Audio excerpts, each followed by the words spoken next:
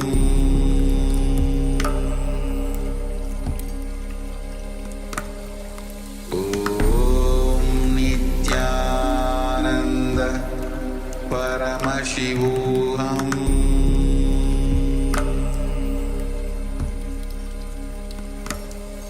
Om Nityananda Paramashivoham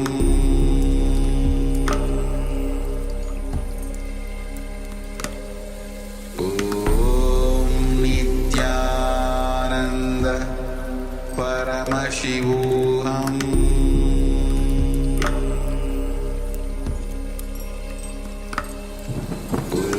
Om Nityananda Paramashivoham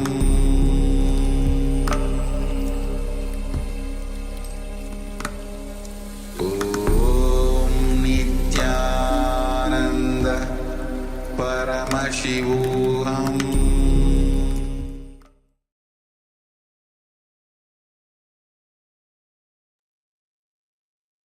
Yes, you can relax now. And now let us take a second measurement of the object itself. So we also welcome Shri Nityanandam. Welcome, I. Nityanandam. So we are just about towards the end of the power manifestation round. We have the power of Mahima, of increasing the size of objects. And just earlier, we asked participants to record the size of an object, measure the size of an object, and through the power of Mahima, increase the size of that object.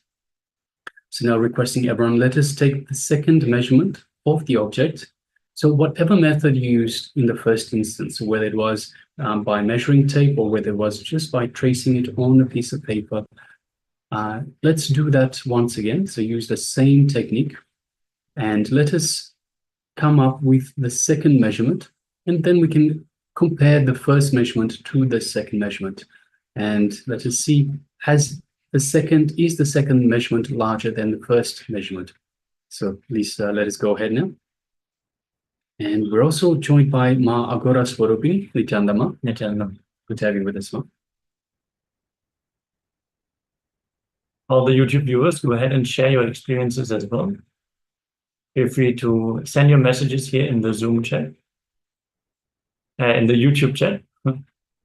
And we want to invite you also to join us here in the Zoom room to attend the program in two-way so we can have a more direct interaction and more personalized guidance for you as well.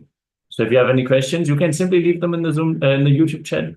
But it is recommended to attend the program through the Zoom room. That is a much more personalized experience of the program itself.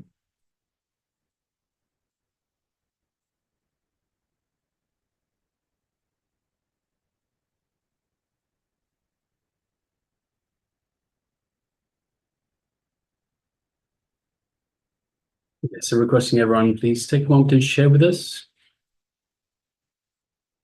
in the chat box the results of your power manifestation.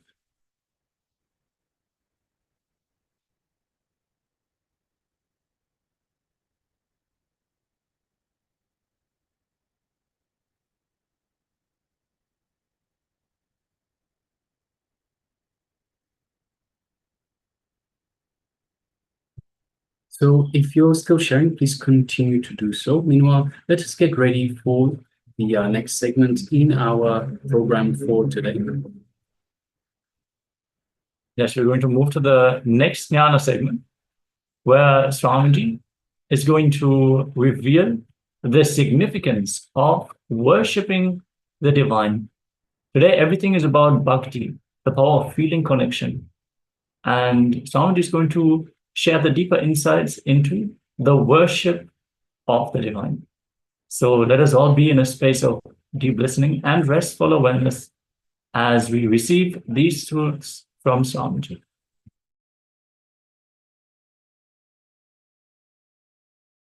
worship of the divine energies is performed in various ways. In the beginning of expansion, understand that all of them originate in actions.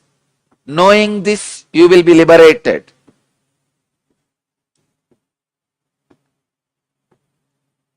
Sri Krishna is revealing some of the mystical secrets. How various divine energies come into existence, how by connecting with them, your expansion is possible. Please understand, one example I wanted to give. Brahma, in Hindu stories, Hindu Purana, Brahma becomes egoistic.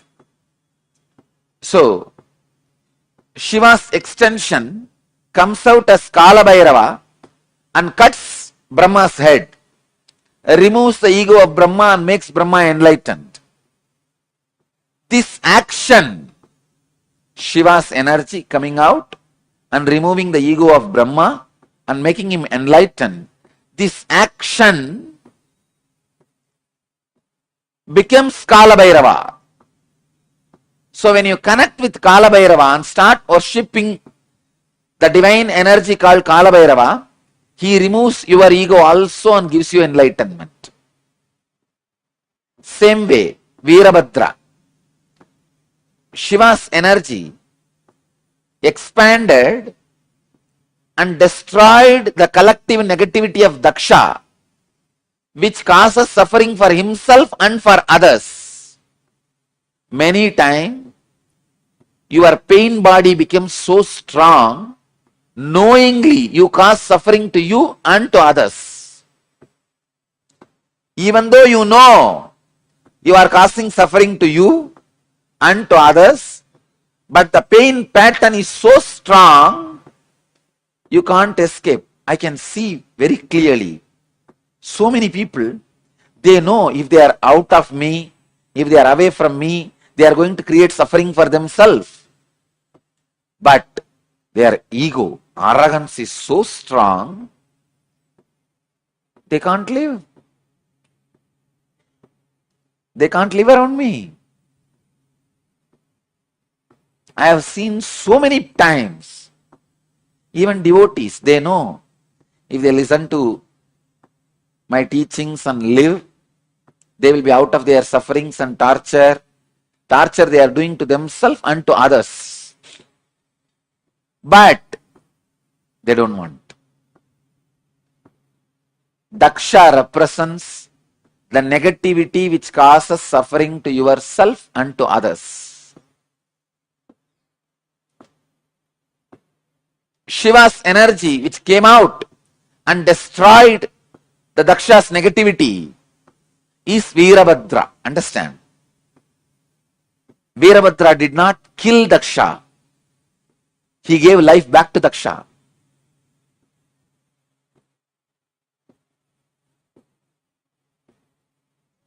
So this energy which destroys your negativity of giving suffering to yourself and to others is called Veerabhadra.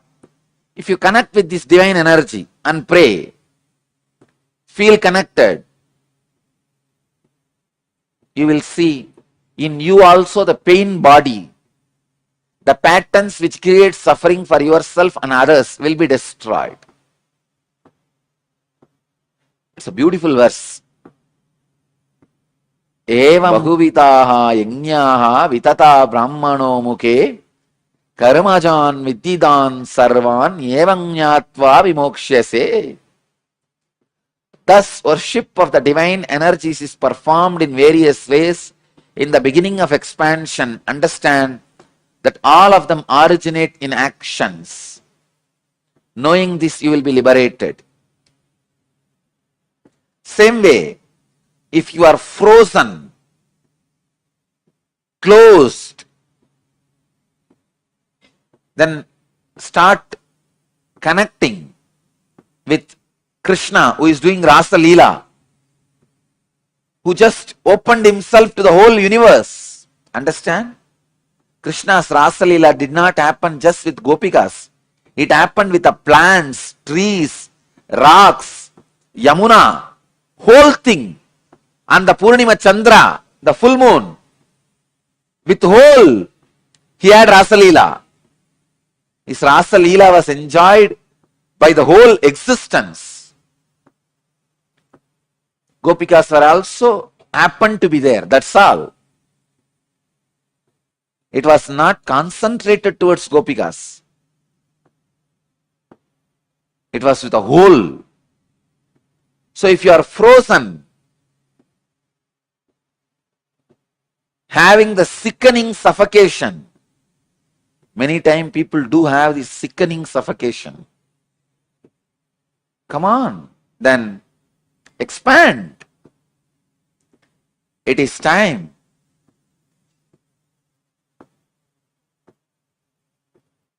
You meditate on Rasa Leela Krishna. So each action of divine, each action of an incarnation becomes independent energy by itself. Shiva's one action,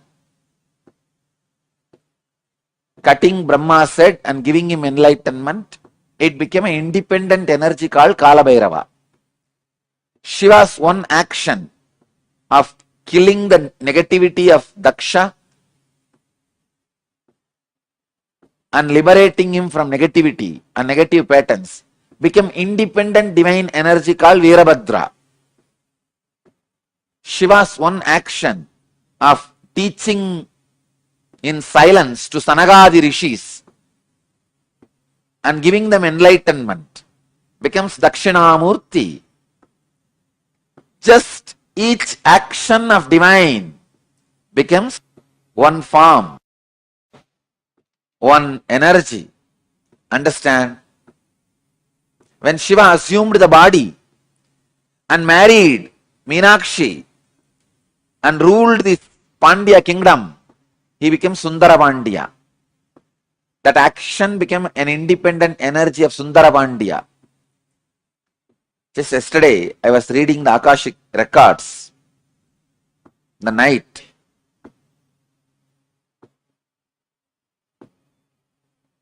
I verified again and again. Earlier when I was seeing, I felt he has taken 3 bodies. Yesterday I saw he has taken more than 11 bodies. Only to play in and around Madurai. Please understand, in this way, no other geographical place is equivalent to Madurai. Where Shiva has taken 11 bodies to play just in Madurai. See, in one body he has played in many places. That record is there. When he assumed one body, he has gone to many places and did his leelas. In one body, doing leelas in 11 places, there are enough records. But 11 bodies to do leelas in one place, only in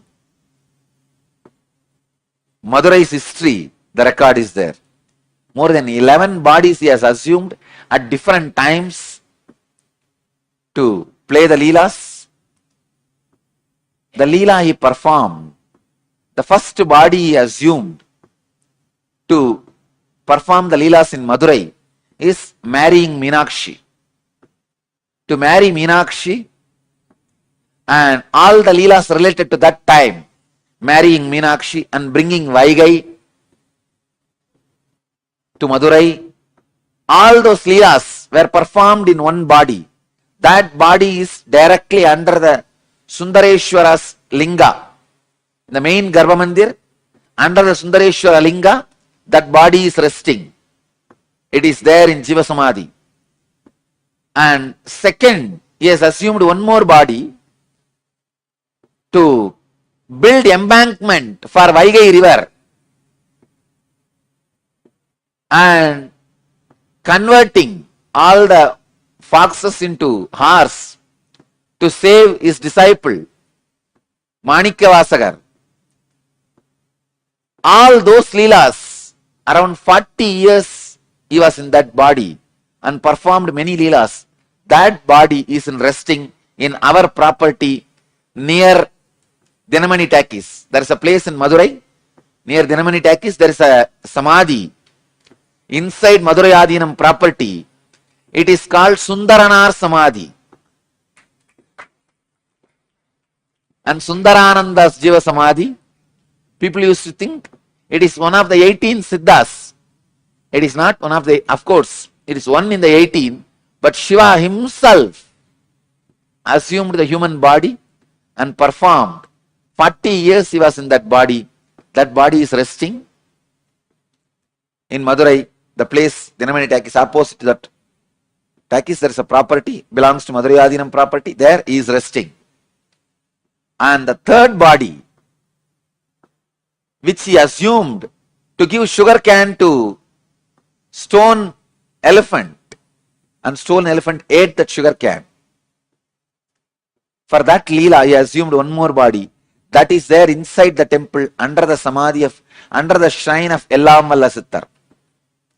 Under his murti, that third body is there. Still, I am not able to trace the other places of the remaining 8 bodies. I could see cosmically where are they, but in the Madurai map I am not able to pinpoint where the remaining 8 bodies are.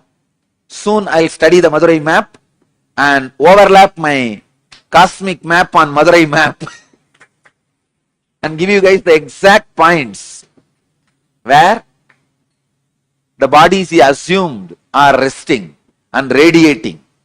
I tell you, if you see from this angle, no other place, even in Kailash, is only one body is resting. There are 1 lakh enlightened beings' bodies are resting. That is different. But his own, the body which he used, only one body is resting. In Varanasi, 2 bodies are resting. Even in Thiruvannamalai, only one body, Arunagiri Yogeshwara's body, only is resting.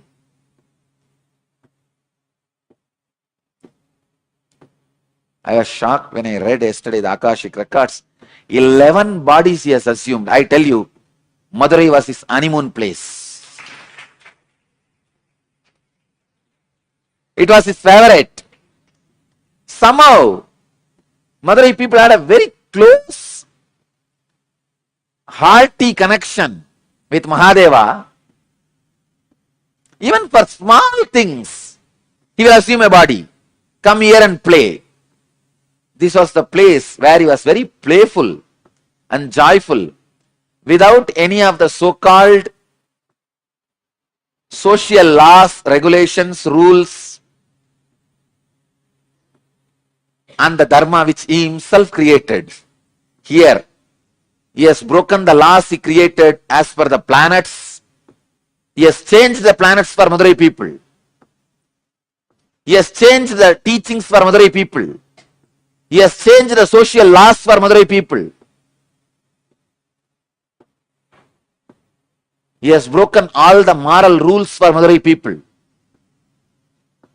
He has done everything possible. Socially accepted, unaccepted, legal, illegal, dharmic, adharmic. In which Shastra it is dharmic? You convert the wolves into horses and sell them. And after you sell and go away, all that fellows, they become overnight, they become again wolf and bite and kill all the remaining horses who are there. And that poor king is now pauper. In which dharma it is accepted? In which Shastra it is accepted? He has done everything. Everything possible. He comes down as a worker for the old lady, saying that, see, once there was a flood, huge flood in Vaigai river, and king ordered all the citizens of Madurai should take up one portion and cover it with mud and build an embankment. So all of them have taken up one portion. One old lady, Vandi, her job is that making idli and puttu. Puttu is those days breakfast. She will make all this and sell for people. Still now, in Madurai, it is a very popular business. Go out in the night, You will see hundreds of shops. The outside street, they will be making these idlis and selling, breakfast and selling. It is still their tradition. Now it is called Kushbu idli. In those days,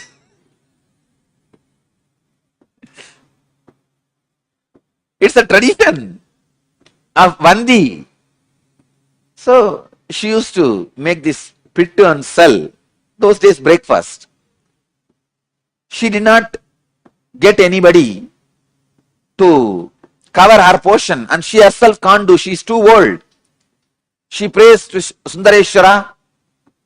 This whole city still now, any problem, the only person they turn to is Sundareshwara.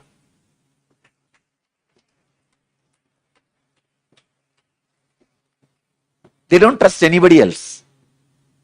They just turn towards Sundareshwara. And she's the old lady. She can't get a worker to fill her portion, to do her job. She turns towards Sundareshwara. Oh Chokanada, Sundareshwara. This guy could have just one thought, the whole Vaigai would have built add embankment automatically.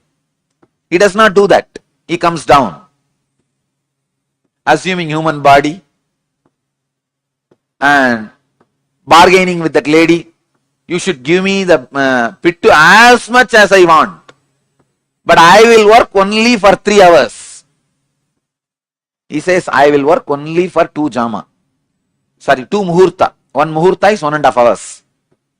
I will work only for 2 muhurta, but you should give me as much as I want. This poor lady, she doesn't have anybody else. So she says, all right, go ahead. You can see what is puttu. Come on, show me. This is puttu.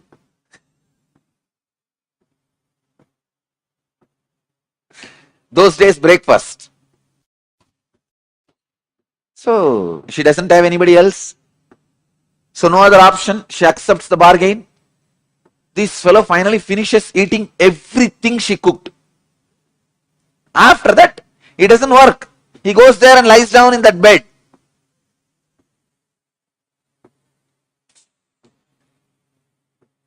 So he goes and lies down in the banks of Vaigai. I also traced the palace he had in Vaigai. Just in between, the mid of the water, he had a palace where he used to drink with that, all the bhutas. He was not a womanizer.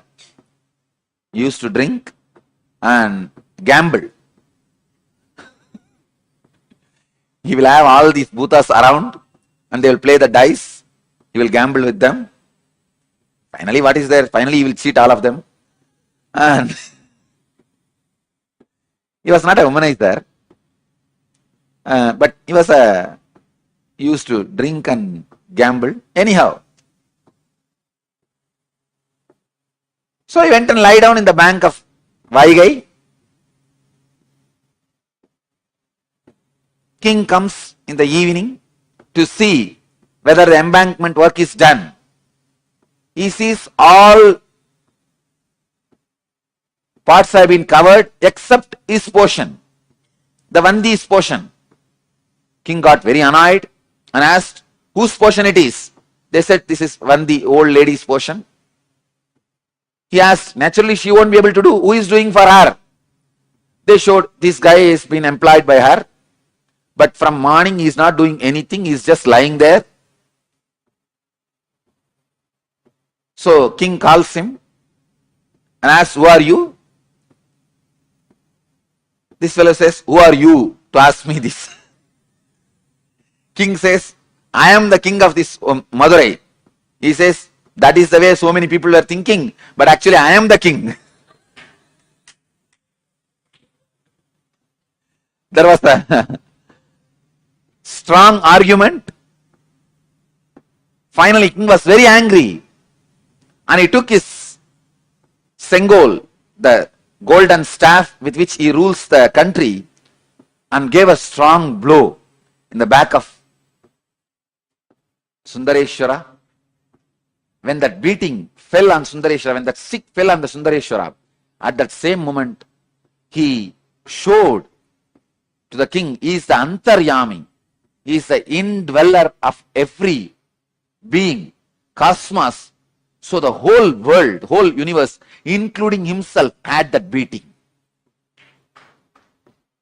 The whole cosmos, including the king, had the mark of that golden staff, scepter, golden scepter's mark.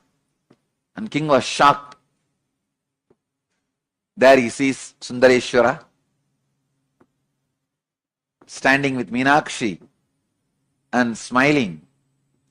King realized who came to play in the form of a worker, and he fell at the feet of Sundareshwara, asked him to apologize. Then Sundareshwara says, just because of Vandi's feeling connection, to please her, to eat her food, to enjoy her puttu, breakfast, I came and I enjoyed. He liberated, he gives enlightenment to Vandi and blesses the king and disappears. Till the end, he has not done his job. He did not do the job of building the embankment to the Vaigai. Casual leelas, not one or two, 64 leelas. God, I know for sure he would have done at least 64,000. And Paranjodi Munivar, the compiler, was able to collect only 64, representing all the 64,000s of leelas.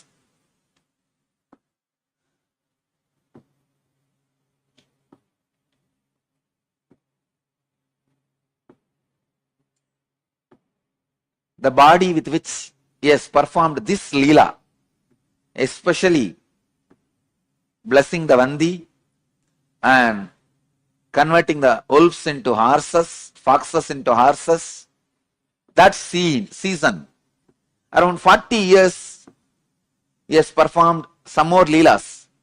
That body was used by him for 40 years. That body is resting in Madurai Adinam's property. I have taken the blessings of the 292nd Guruma Sannidhanam to build that into a beautiful, huge temple. You can see the scene of Sundareshwara and eating the puttu of Vandi, the old lady.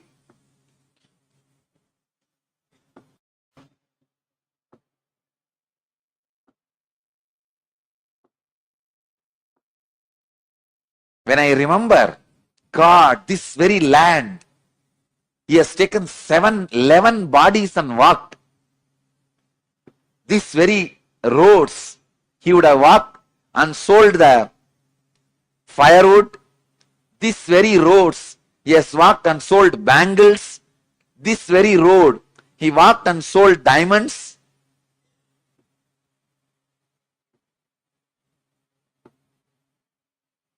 I'm really going crazy. This very Vaigai, he created this very Vaigai. He himself came and built embankment, at least acted as building embankment.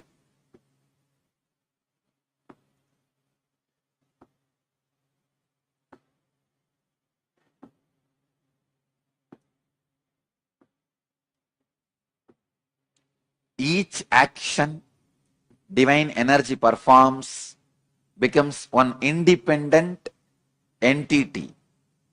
If you connect with that energy, he gives you the same blessing. Understand? Sundareshwara is the energy of Leela, playfulness. Ask him whatever you want. He has broken all the rules. See, there is a law. Only a human body can radiate enlightenment, experience enlightenment. He has broken everything. He has given enlightenment to pigs. He has given enlightenment to bird. He has given enlightenment to cuckoo. He has given enlightenment to swan.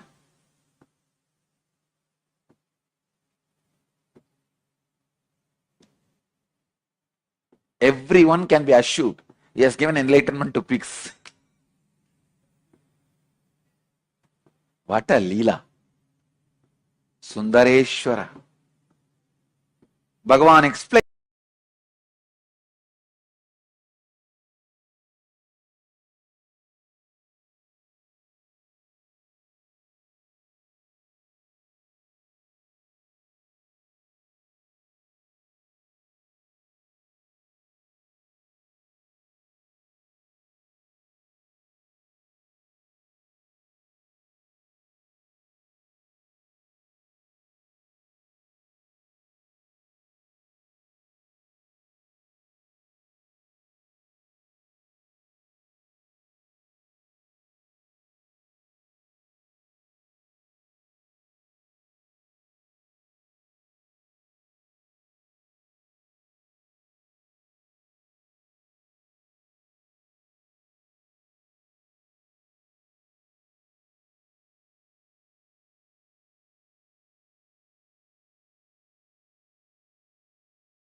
Yes. After this powerful video, these powerful revelations by Swamiji, we are now going to get ready to enter into a meditative process. Swamiji has revealed how the initial stage to experiencing the ultimate is the Bhava Samadhi. So the preparative process is meditation.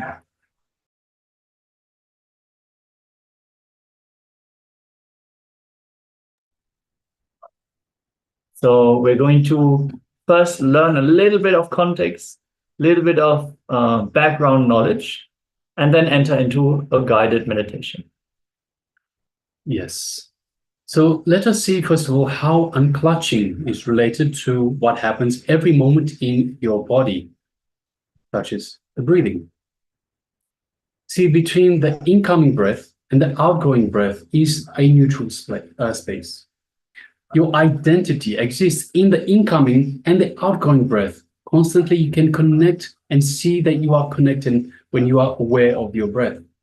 But in the gap of the neutral space, your identity does not exist. You don't connect to the gaps, so you just jump over this gap. Yeah, you actually think that the breathing space or the breathing time is more than the neutral space. This is because you have more thoughts when you're breathing. Because you give more emphasis to the incoming breath, you give more emphasis to your identity. You think that the time of the incoming and outgoing breath is more than the time of the neutral space. In reality, it is not. It is just a psychological game. So even though we experience the incoming breath and the outgoing breath to be of a longer time than the space between the breaths, that is only because at that time we experience our identity. In that neutral zone, we do not. There's actually like a vast void, nothingness that we are not even witnessing, we're not even experiencing it consciously. So both after the complete exhalation and the complete inhalation, there are the two turning points, also called as Dvadashanta, which are the neutral spaces. So we are going to perform unclutching, powerful technique to bring more awareness to this neutral zone that we can tap into. Yes, so requesting everyone, let us sit comfortably now. Sit straight, with the head, neck, and spine in a straight line. And just close your eyes. And for the first few moments, just inhale and exhale as deeply as possible. And slowly start witnessing only the incoming breath. So don't bother about the outgoing breath or the neutral space at the moment. Just witness the incoming breath. So the outgoing breath will take care of itself, so don't worry about it. But just bring your awareness to the incoming breath alone. Just be the witness. Be aware of the incoming breath.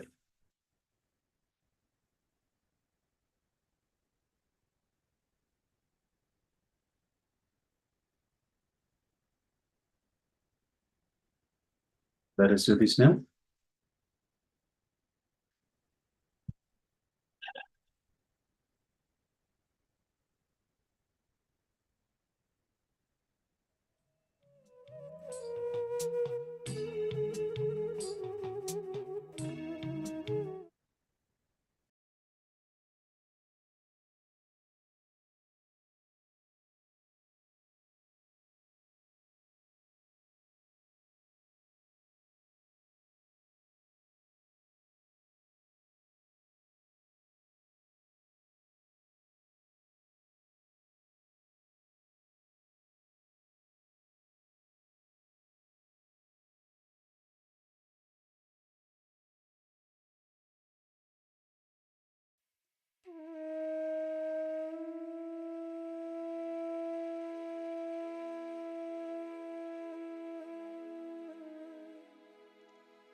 Yes. With this, let us move on to the next step.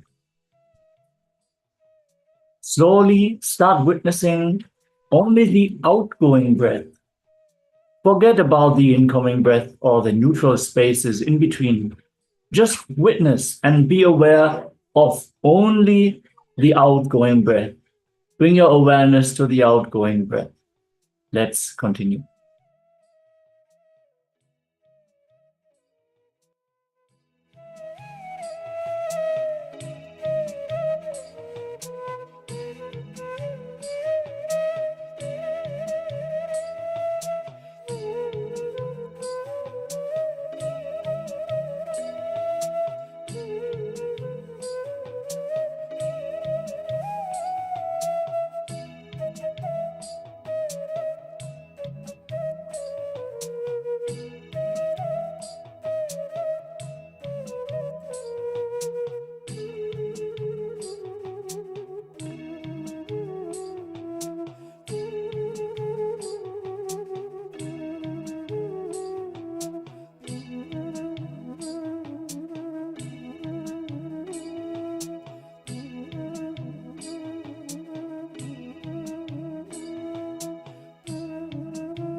Now, slowly, very slowly, be aware of both the neutral spaces.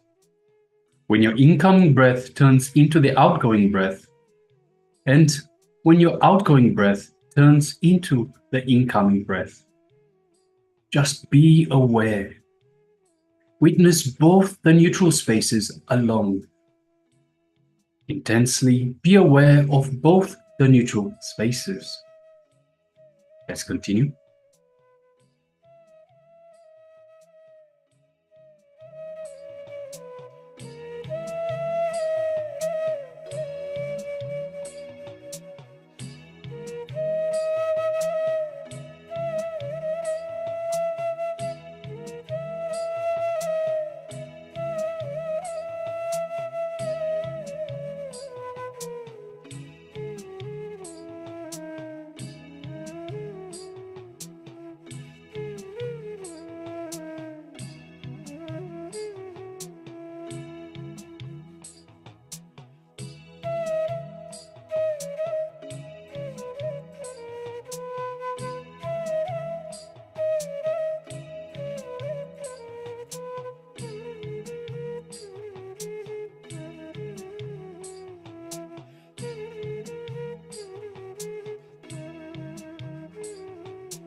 Now, be aware of the incoming breath, the neutral space, the outgoing breath, and the neutral space.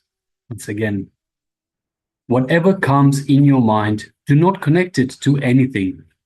Don't even think that you are thinking. Even that idea comes because you connect your thoughts. Everything is just completely independent. So do not connect them and create one more thought that you are thinking.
Do not connect it to anything.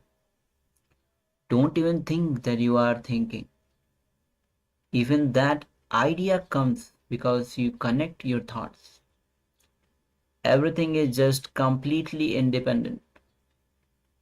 Do not connect them and create one more thought that you are thinking. Again, be aware of incoming breath, neutral space, outgoing breath, and neutral space. Be unclutched. Whatever thoughts comes in your mind, do not connect it to anything. Don't even think that you are thinking. Even that idea comes because you connect your thoughts. Everything is just completely independent. So do not connect them and create one more thought that you are thinking. Let's continue.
Yes, Nityanandam, all of you.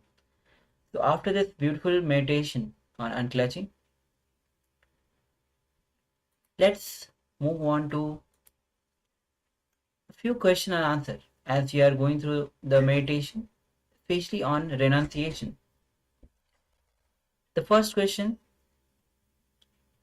this is the Akashic reading on renunciation. So these were the questions that were asked during the Akashic reading on renunciation. So as it is Akashic revelation, let's come to the space of listening and here listen carefully about this Akashic reading on renunciation. Question: for renunciation to become part of biomemory, what are the best techniques that can be followed to keep in touch with renunciation? Answer: constantly unclutching and the attitude of sharing brings tremendous renunciation and awakens the bio intelligence of renunciation. When a person suffers, especially with the diseases like cancer, stomach problems, if he just develops the attitude of giving, charity, dana, cancer disappears. Person gets completely healed. Yes, another question on Akashic reading on renunciation. Why did the cosmos provide all the outer world beauty and pleasures if the path to enlightenment for human beings is renunciation of what the cosmos itself has provided? Answer from the Akashic reading. Renunciation is of ability to continuously grow. Only a person who can grow enjoys better and better beauties provided by the cosmos. But the hangover you are carrying in your mind, out of which this question has come, that mind has stuck itself with the lower levels of joy. That is why it is questioning the very path of renunciation. When you renounce again and again, you will experience the whole world much more better way. The whole cosmos will become more and more alive to you.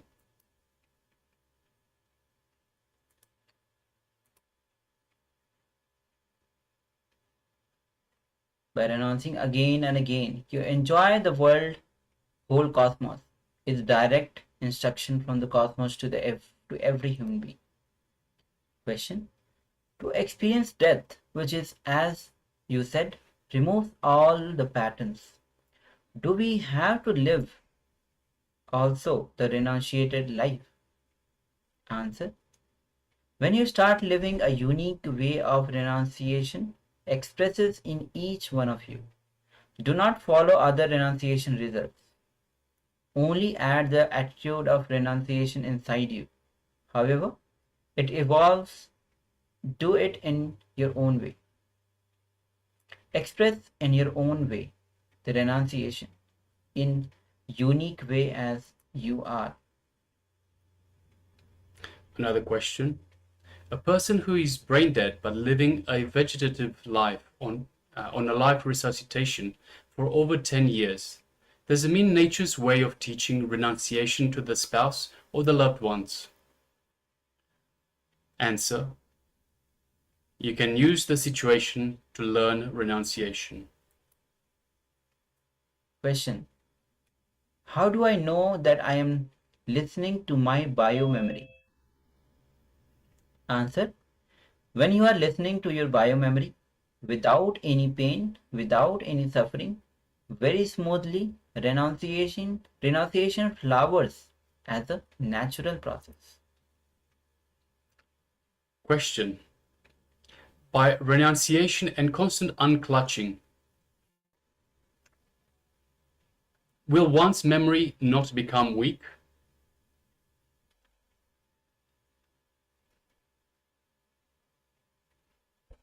Answer: by renunciation and constant unclutching, your biomemory may become weak, but your bio-intelligence will become strong.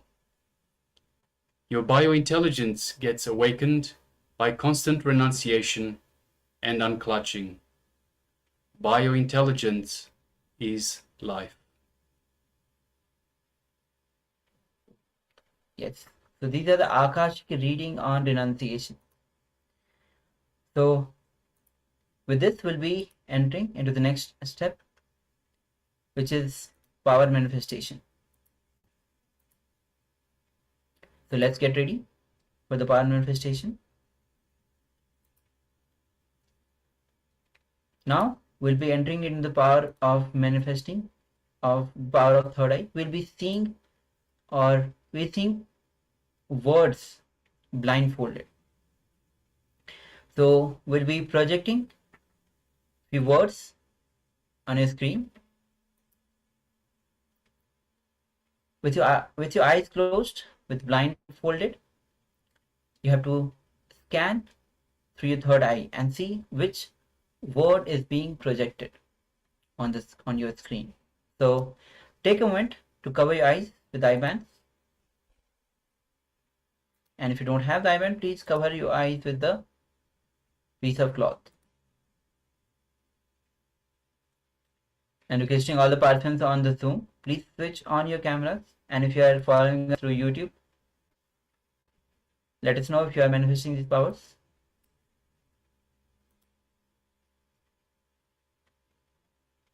Yes. Ma Siabu Ma Zu Weeping. You can cover your eyes, Ma. We are entering into the power manifestation of third eye, seeing words blindfolded. So take a moment to cover your eyes.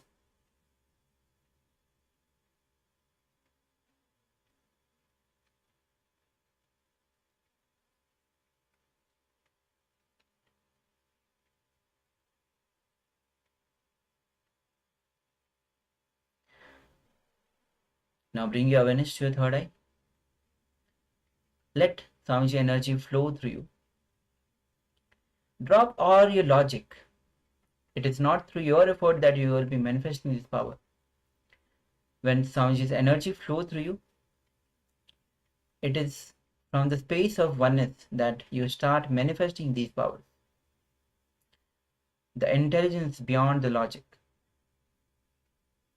With deep gratitude and surrender to Swamiji, start chanting Mahavakya. Om Nityananda Paramashivoham. Om Nityananda Paramashivoham. Om Nityananda Paramashivoham. Keep chanting Mahavakya to connect deeply with Bhagavan. And now scan the words that is being projected on your screen. Let's begin. Ananda Paramashivoham Om Nityananda Paramashivoham Om Nityananda Paramashivoham Om Nityananda Paramashivoham Om Nityananda Paramashivoham Om Nityananda Paramashivoham Om Nityananda Paramashivoham Om Nityananda Paramashivoham